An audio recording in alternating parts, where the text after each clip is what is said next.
Welcome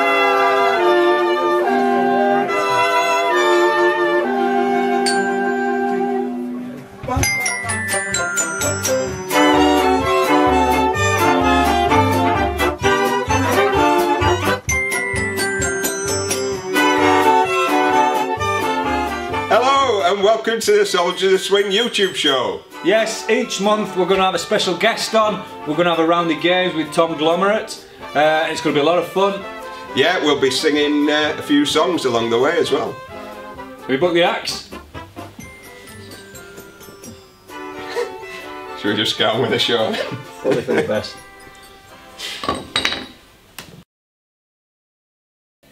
So we're here with Dave Perkins. Thanks for coming, Dave. No problem, boys. Local lad. Yeah. Chesterfield or Drumfield, is Drumfield, yeah, just outside Sheffield. Not far. So we've got you on today, Dave. Obviously you're a friend of ours anyway. We've done a few bits and bobs together before. Obviously you work in our sort of industry as well, singing. Yeah. But how did it all start? Where did it begin? With the singing, I mean, I just used to sing in my bedroom, obviously, like most people, you know, and I got up on a karaoke when I was very young, probably, I'd say about 10 or something like that, and, you know, everybody stood up and clapped, and I thought, oh, hang on, you know, I can hold a tune here. So, and I used to fight as well. I did boxing. Not because of the singing. No, at the same time, no. No, I did a bit of unlicensed boxing and some Thai boxing and stuff like that, and I ended up, I was working, I had a normal job at the time, and I had a fight, my last fight, when I was 26, and I broke a couple of ribs. Your ribs? My ribs, yeah. I won the fight, believe it or not, but I broke a couple of ribs in the process, so I had to have a bit of time off work, and that's just when I thought, you know what, there's got to be an easier way to make a few £100 than getting your head punched in all the time. So I just went out and bought some equipment and went round a few local pubs at first and said, you know, do you want to would you mind me singing for you at a weekend? And I started out actually doing a Michael Bublé tribute because I love swing music like yourselves. Big fan of swing, but tribute is where the money was in terms of, you know, when I first started nobody knew who I was, and everybody knows who Michael Bublé is. So I went out and started doing that, and it just seemed to go from strength to strength. I ended up quitting my day job as a mechanic at the time at Audi in Sheffield, and I was doing that full time, well, for the last 10 years until COVID came in. So do you think there's a correlation between you doing well singing and the fact that you used to fight, meaning nobody give you an honest opinion? Yeah. No, and you know what, I genuinely do think though that there is a correlation there between being able to stand in front of an... When I used to get in a ring and fight, and mainly before the fights, when you're in the dressing room, I used to absolutely crap my pants, you know, and you'd sit there and your nerves are running and all that, and then you get into the ring and obviously everything sort of disappears then, and you've just got somebody in front of you, haven't you? Well, we've got a bit of experience in that field, haven't we? Yeah, we have. Charity boxing match for the year. Yeah, it's... I will not mention yours. Once you've... well, we both lost. Well, your ring... Hey, yeah, but your ring will last longer than how long you lasted. But yeah, it's very nerve-wracking, isn't it? It is, and if you're going out for someone to punch you in the face, then you can go out and sing. Well, we did both that night, if you remember. We sat down and we got punched in the face. Yeah. Well, I actually found, to be honest with you, when I started singing professionally, I found that more nerve-wracking than I did the boxing. That's true. But I do think having that experience of having to do that boxing first did help me when I was stood on a stage. The thing when you're stood on a stage, as you know, everybody's eyes are looking back at you. When you're in a boxing ring, you don't see the audience really. It's just blanked out. It's weird though, isn't it? When you're doing a smaller gig, it's more nerve-wracking. Worse, yeah. But when there's loads of people in the crowd, like when we did BGT, I didn't even notice anybody in crowd on the audition. But then when we've done a few care homes, and you're looking into the souls of everybody, it's horrific. I've felt that with it. Well, maybe not you, but I have. But your first gig, when you did your first gig, how did that go? It's that long ago now. You know, now the worst thing is now I've learned a lot since I started. And when I very first started, well, I'll tell you a bit of a story about what leads to where I am now with the singing. I started out, I was still working at Sheffield Audi fixing cars, and I'd just got enough money for a website for my singing. And I was going out on a weekend, working full time, and then going out every weekend. And I had a phone call, and it was the manager of a group that were on Britain's Got Talent like you boys, but in 2014, and they were called the Jackpipe. And he said, this was in 2014, he said, have you heard of them? I said, yeah, I've seen the show, you know, I liked them. And he said, well, basically the show had finished by this point, and I think they were in finals, weren't they? I don't know if they were runner-up or they were finalists. They did get final, yeah. I don't know where they finished, so they might have come runner-up. I know they didn't win it, but he said basically they've got an album deal with Simon Cowell, but one of the members has had to be let go for whatever reason, I don't know, so they needed another member. Did I want to audition? So again, I just started out, didn't really know what I was doing. I was literally walking into pubs, putting the equipment up that I didn't know how to work, and just blagging it really. So I went to London, did this audition, and I got recalled back again. Went back down to London, got another audition, and I thought, this is it, you know, I've made it here, this is me.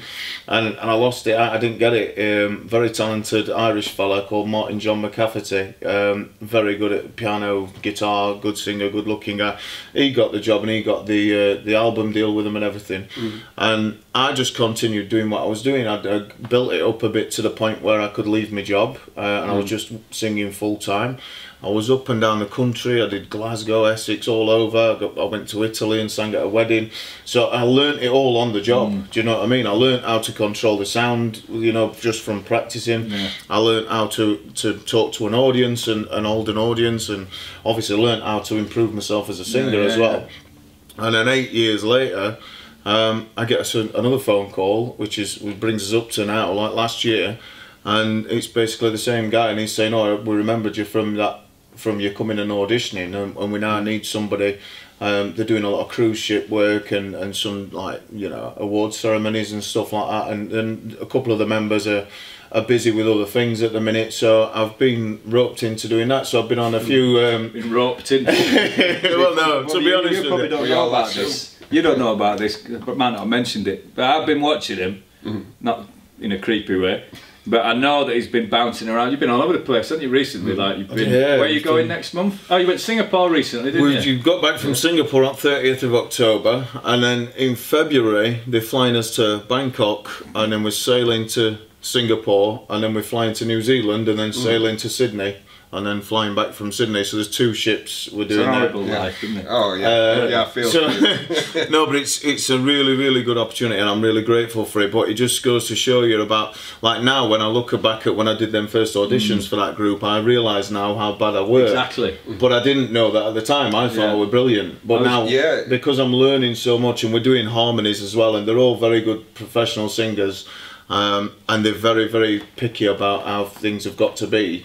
So I've learnt so much just from working with them, and now I go out on my own sometimes, and I'll do the odd solo gig, and I can hear more things that might be sort of out of place or whatever, and that annoys me more than anything now that I actually know now what sounds wrong, whereas before I didn't know what. I was just going out and doing what I wanted and happy as Larry, whereas now I get annoyed with myself. We're still there.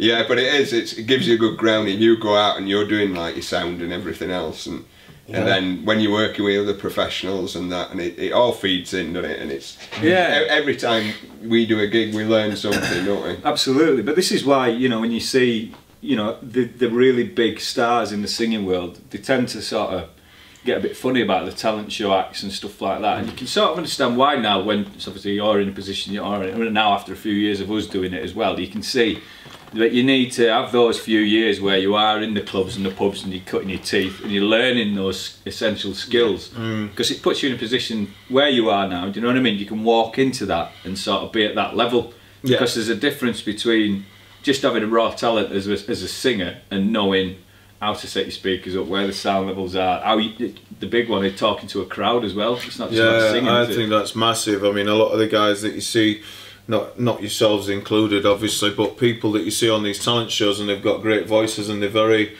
good at singing, and then I've been to see the X Factor show afterwards, you know, when they do the little tour, and some of them, like you said, they can't talk to an audience though, and they can't, you know, they haven't got that skill, because they're great at singing, but then they don't know what to do in between the songs and stuff, and that's something that I think you can't teach really, or you can to an extent, but you've got to You've got to stand there on a stage and fail, in my opinion, and fail and fail and fail again. I mean, it's not massive fails, it's just little things where you'll say something and it don't go down as well as you might think it does, and you fall on your arse a little bit, but you just have to carry on and learn from it, don't you, and keep adjusting what you're doing. Well, I think it's that time of the show, buddy. What, time to do a song? A synchronised swimming routine, I was thinking. I think we'll stick to singing, mate. Right, well, come on then, let's get on with it.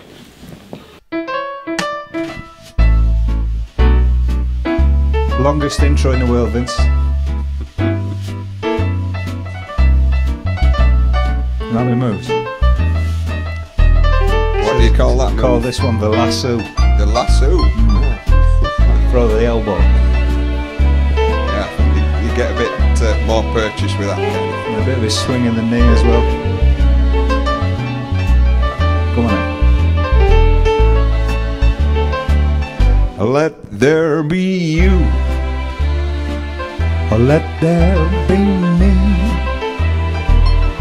Let there be oysters under the sea.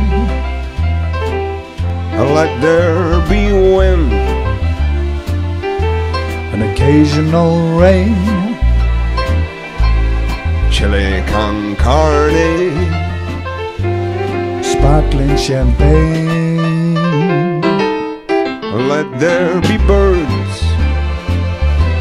to sing in the trees, someone to bless me whenever I sneeze. Let there be cuckoos, a lark and a dove.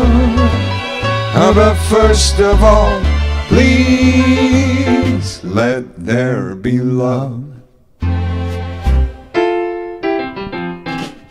Okay, air piano. Air piano time. And I'll do the lasso again. What are you lassoing? Nothing. Just fresh air.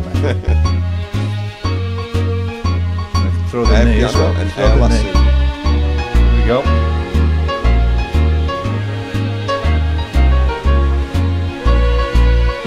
Let there be cuckoos, a lark and a dove. But first of all, please let there be love. Love. Love. Let there be love.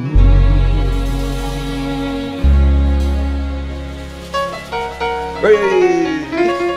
You like that? Enjoyed that, did you? I did. Yeah, so Dave, we've talked about you singing in the cruise ships and travelling all over the world. So on that note, what's your favourite animal? Loves this question. Favourite animal? You know what? I'm tempted to say honey badger. Honey badger. Honey badger. It is a good shout. Them little fend lions. Nails. That. Yeah, I love them because they're little things, but they get bit by snakes and everything, don't they? And they'll pass out for a bit and then they'll come round. The honey badger. It's mental. Like my missus. yeah. I know that feeling. Yeah, so we're moving on from the favourite animal. So obviously you've done all the singing and stuff and everything you've done, you know, working in Dave's garage. I famously hold the t-shirt of Dave's garage. You do actually, yeah. How does that come about? I were hoping you weren't going to bring that one up. I was going to bring that up, Dave. How did I get hold of the Dave's garage? I should have brought it in. We started. So obviously when I left Audi and I was singing professionally, then COVID came in, so I had to stop all the singing. So then I started my own garage up. Called it Dave's Garage. Got a couple of t-shirts and that, and me and another friend of ours, Paul Pashley, we started playing squash a bit, just keep fit and stuff, and I decided to make it a bit of a competition. Whoever can beat me can have this t-shirt, you know. I thought you were going to be brilliant at this point. So I'm hammering Paul Pashley every time I play, because you're a bit further afield, aren't you? Yeah. Sorry, Paul's going to be coming on. Paul, well, I didn't hammer Paul. It's okay because he's got to reply. But not by loads. But no, yeah, I were beating Paul and I were beating another lad that I know from Dronfield, and I thought, well, I'm alright at this. So Lee come along and he absolutely just wiped the floor with me. How many games did we play, Dave? Do you remember? I don't even remember, no, but I didn't win one, did I? 15, how many did you win? I don't think I won one. I don't think I won one. You were a child prodigy, I think, at squash. You were like in some sort of youth national championship or something. He's got to have been. Never played before that, Dave. You need to play me. He knew much more than I did about squash. So I am now the proud owner of a Dave's Garage t-shirt, and I can't see if he's hammering Paul's not taking it back. Well, I need to. I need to really step it up this year. Maybe there's some squash courts on these cruise ships, Dave. There isn't. Why don't we start? I might get some private lessons. But moving on from that, we'll get on to the telly, because obviously you've done the you've done the Dave Garage stuff, but some interesting stuff happened. Was this before or after COVID? This was after COVID, so it was COVID had come into play, so I had to cancel all the gigs that I had in, and again, like, went and started up the garage and started running that on my own, and then it was April 2021 last year. Just before, actually, I saw an advert come up on Facebook and Instagram, and it said Shane Meadows is looking for non-professional actors to take part in a new BBC drama, and that's all it said. You know, send a video into this email address, tell us who you are, where you're from, what you do for a living, that sort of thing. Just a brief. They only wanted like a 1 minute video. Do you like Shane Meadows? Absolutely, because we love them, don't we? Yeah, as soon as I saw that, I was like, that's, you know, right up my alley. I love Shane Meadows' stuff. I've always watched This Is England, Dead Man's Shoes. Really, really, like, anything that he does, I always, you know, I look out for it and I'll always watch it. So that sort of grabbed me attention straight away, and it's one of them, like, I know it sounds a bit common, but I almost didn't send a video in. Do you know what I mean? You sit there and you think, oh, how many videos are you going to get sent into this? What's odds are I'm seeing mine? You know. But luckily I did, and literally just a video saying who I am and where I'm from. And I think what I realise now, what I probably didn't at the time, is what got the interest in myself was the fact that I've done so many different things. So I was telling them, you know, I was trained as a mechanic while I was working on doors, and I was fighting at the weekends, semi-pro boxing and Thai boxing and cage fighting, and then I became a professional singer, and then, you know what I mean? And I think that's interesting rap sheet, isn't it? Really? Well, yeah, without, you know, realising it, I think that sort of probably sparked somebody's interest, whoever was watching the video. That you've got that character. Yeah, just I think life experience. I think Shane likes people that have lived a life, that have got some sort of tales to tell and stuff like that, and I'm guessing that's what they picked up from that. And then I got a response asking me to do another video, but they gave me a little bit of direction and said, can you do a video, similar thing, but imagine that you've done something wrong, but morally you think it's right, and you're trying to argue your point, you know, and I didn't know anything about that, wouldn't you? Oh yeah, I love an argument. Well, I didn't know anything about the show at the time. They didn't tell me any information about what it was, and, you know, what period it was going to be or anything like that. So I was just doing it about current day things, just arguing. I think I did something in the video about that they cut me benefits or something, like I was on benefits and they cut me benefits for doing some cash in hand work and how unfair it were, and, you know, and all that sort of thing. And then I got invited to Nottingham to do a workshop, they called it, like an audition. And I imagined that I was going to walk into this room and it was going to be full of people like me, all queuing up and going in, like, you know, and trying to make yourself stand out. And I walked in there and there was Adam Fogarty, who's Gorgeous George in Snatch, Michael Socker and Thomas Turgoose from This Is England, Sophie McShearer from Downton Abbey, Tom Burke, who was in Three Musketeers, and I'm George Mackay, you know, and I walked into the show and I'm like, oh, I hear everyone, you know, you're all right, like, and they were all lovely people, really nice. And then Shane Meadows comes in and says, hi Dave, you all right? And shook my hand. He said, I've Googled you. And I went, all right, have you? I thought, brilliant. And then they put us in this room, and again, going back to what we were saying before about those previous experiences helping you out with the boxing and the singing. This was a room where they sat us down. We had 3 chairs sat out. There was me, Michael Socker and Gorgeous George, and there's cameras all around. And Shane Meadows says, right, what is going to happen now when we say action? You're going to imagine you're in a pub. He's going to give you an idea. Didn't tell us what it was. He says he's going to tell you an idea, and you can react however you want. You can be happy, sad, you can go along with it, you can be angry with it, whatever. It's up to you.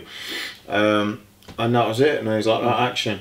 And then so because you're literally on the spot and you're just having to think about what to reply with and what to say back. You don't know, there's no direction in terms of a script or anything.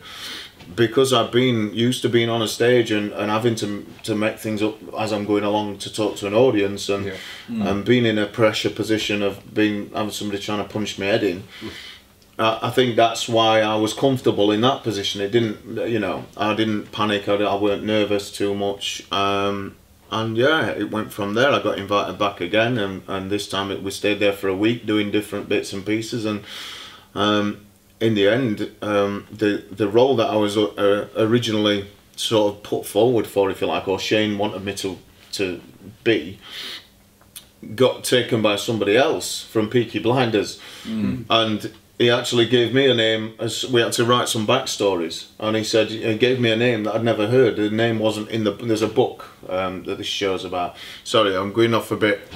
Well, I'm going a bit round houses here, aren't I? But yeah, I managed to get a role in the TV show. It's a BBC drama. It's a period drama, and it's based on a true story. In the 1700s, there was a guy called David Hartley from Halifax, and what he was actually doing, he was taking gold coins and shaving edges off them, melting it down and stamping new coins, basically coin forgery, but in the 1700s. And it had been done, I think, before, but these guys did it on such a scale that it almost brought the British economy down. It was massive. They really messed up, you know, the taxman and everybody else weren't very happy about it, and ended up going looking for them. So that's what the story's about, and there's a book about it as well. And when we were doing these auditions, and I was actually trying to get this role of the older brother, Shane Meadows gave that role to somebody else, and he gave me a role, and I didn't know the role wasn't even in the book. And I thought, well, I don't know who this is, Shane. Like, I mean, who am I supposed to be trying to write a backstory for? And he said to me, this has only ever happened to me once before. He said, on Dead Man's Shoes, the gang was only supposed to be a four in the gang, but I liked two people that much, I made it into a 5. And he said, and I don't think you're right for the role that you know, you were originally trying to get. He said, but I like what you do, so I'm writing you in as a cousin. So, you know, a massive compliment to me from Shane Meadows, that he believed in me enough that he has actually wrote a part for me in it. So that's brilliant. Yeah, really proud of that, and really happy with it. And yeah, it's something again just totally different that I've always wanted to do as well. Yeah, it must be such a good feeling that somebody believes in you, someone of that sort of stature as well. Yeah, it's like, it's. I mean, I've always been interested in acting. I've always wanted to do it, and I've never really known how to go about it. And I did look into it a little bit, and it was like all these courses, and they wanted thousands and thousands of pounds off you, and you don't know whether you're going to get a job at end of it. And I never, you know, isn't it, as well, a lot of it, I think. I think, and how you can talk to people as well. Yeah, we've already discussed the ability to talk in front of people and to someone. That's enough to open a door if you're good at it. Yeah, which is obviously, and that's it. I mean, I've always sort of believed in myself and thought that if I could get in front of the right person and get an audition for stuff like that, that I've got a chance of getting it. And you know, luckily for me, I got in front of the person that I'd probably most like to work with in ever, which is Shane Meadows, BBC. It's it's really good. So are we allowed to ask the name of the show? It's called the Gallows Pole. And what do we know about when it's going to be on the telly then? We don't at the minute. I mean, I've heard rumours it's definitely going to be on in 2023, but I'm unsure as to when at the minute. Genuinely, I don't know myself. I'm hoping it's going to be first quarter, but which sounds good. Sounds really good, actually. So we were away filming it for 3 months, and we finished filming it around 26th of November 2021. So it's been filmed over a year now. And it's been in the edit, and they've been doing all the sound and lighting and whatever they do on the, I don't know, you know what they do in the editing suite. Seen our editing suite slightly smaller. Yeah, so it's coming in 2023. You're going to be in it as a cousin. Yeah, cousin. So you're going to be on the small screen. But don't forget about us when you get in back next year. Yeah, we'll have you on back again anyway. Yeah, good. See how it all goes. Yeah. But for now, are you ready? Are you ready for this? We're going to unleash you on Tom. Oh yeah, in what sense? We're not cage fighting again, are we? Yeah, I don't think you did. I don't think that'd be much of a match. Tommy's You pick your nails. teeth with him. But now you're gonna go and play Tom Glomerate's challenge. Right, Let's do it. Let's go. Good luck. Let's go.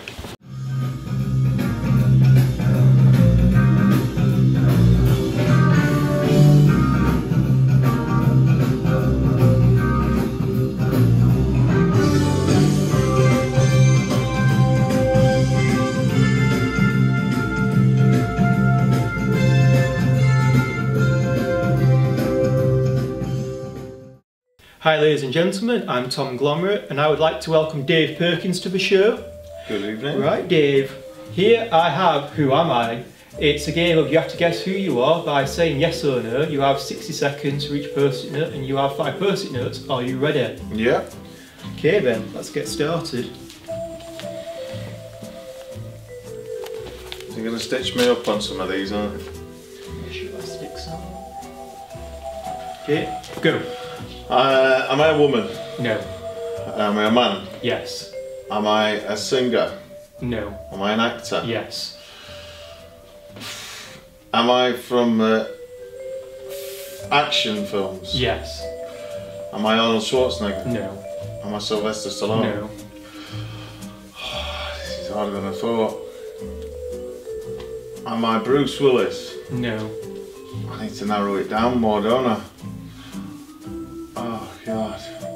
Am I from films from the 80s? No. Films from the 90s? No. Films from modern, not now? Yeah, modern. Oh God. I'm useless at this, Tom. Liam Neeson. No. I've no idea. I've lost it. Head's gone. And over. It's coming off. Oh, I should have known that one. It's a good one. Okay, it's a bit more casual.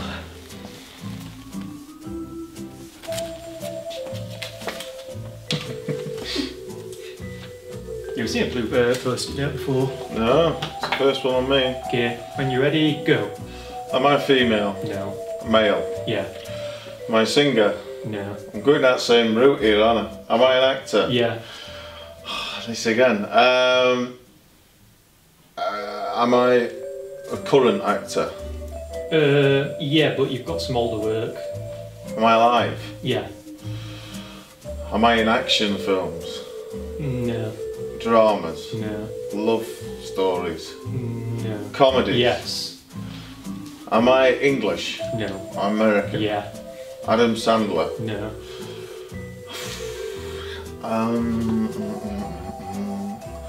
Comedy actors. Oh, I'm useless at this, Tom. Eddie Murphy? Yeah. Yes! Oh, go on. Only other American comedian I could think of. Okay, next one.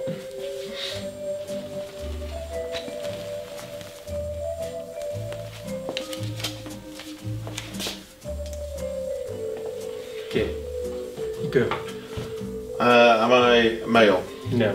Female? Yeah. Singer? Yeah. Adele? No. Amy Winehouse? No. Am I dead? No. Madonna? No. Am I current? Yeah. Billie Eilish? No. Am I singing ballads? Yeah, I'd say, yeah, throw out a few. Pop music? Country? Yeah. Not country. Rock? No. This is harder than it looks, this. American? Yeah. Oh, I'm useless at it, Tom. I can't think. My head's gone. Oh. 3, 2, No, it's 1. gone. Go Oh, on. you'll kick yourself. Go on. Oh. Not massive names in music. You narrowed it down though, I'll give you that. Okay, next one. Sit up a bit. Your third one. Ready? Go. Am I male? Yeah. Am I an actor? Yeah. Am I still alive? Yeah. Am I in action films? You are. Am I current? Not recent films? Really current. Really current. American? Yeah. I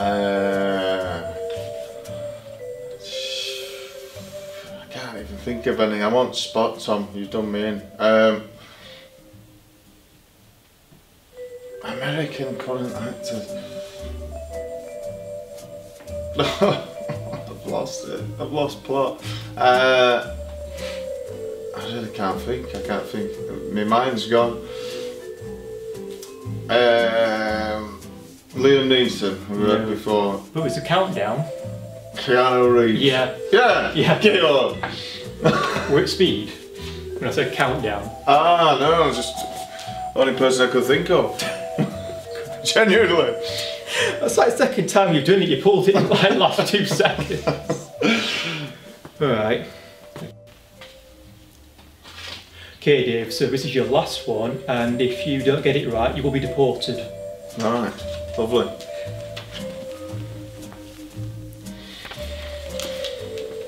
There's too much pressure involved, Tom. Yeah, it's okay. You'll be on a raft in sea in no time. Right. Am I male? It's 50-50, so yeah. Yeah. Yeah. Am I a singer? God, no. Am I an actor? Yeah. Oh, there's a lot of actors in this, isn't there? Am I English? No. American then? Yeah. I'm going to go Liam Neeson again just for the sake that I've said it and it's not He's been Irish. Right. Is he? Didn't even know that. American actors. Is it action movies again? Yeah. Are the 80s, 90s? Nah. Current? Current. I'm better at 80s and 90s. Current American actors, action movies. What's his name? Aquaman. Is he American? Yeah. I don't know his name, so that doesn't help, does it? Robert Downey Jr. No. Johnny Depp. No. Bloody Bruce. It's like you're getting deported, the border forces on strike. Go on. Vin Diesel. Is he really an actor though? Yeah, he's made enough money from it. Right folks, that's all we got from our guest, and this is probably the last time you see him before he's on a raft in the sea. Right, that's all. You've got good scores. I mean, did he actually even get any? Yeah! You got at least 2. Yourself that he brought it back. To be fair. I must have brought it back. I thought he got at least 2 in the last 10 seconds. You need putting on that raft. Well, 3. I thought he beat you, Thomas. Dave, thanks for playing, great answers, but we're going to cut back to the guys in the studio now. Goodbye.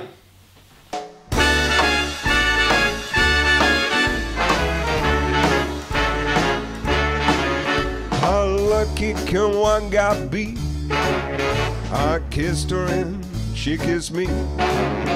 Like the fellow once said, ain't that a kick in the head? The room was completely black. I hugged him and he hugged back. Like the sailor said, quote, ain't that a hole in the bone? My head keeps spinning. I go to sleep and keep grinning. If this is just the beginning, my life is gonna be beautiful. Of sunshine enough to spread. It's just like the fella said. Tell me quick, another kick in the head. Is it that time?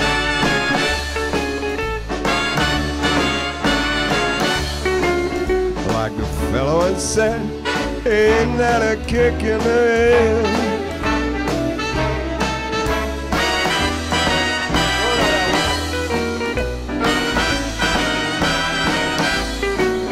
Like the sailor said, quote, ain't that a hole in the bone? My head keeps spinning, I go to sleep and keep grinning. If this is just the beginning, my life is gonna be beautiful. She's telling me we'll be wet. She's picked out a king-size bed. I couldn't feel any better, or I'd be sick. Tell me quick, Oh, ain't love a kick? Tell me quick, ain't love a kick in the head?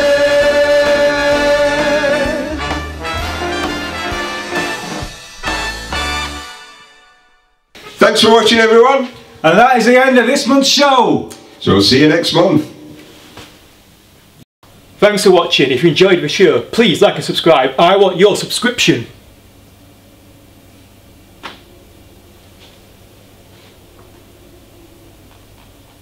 And cut. I'll stop waving now.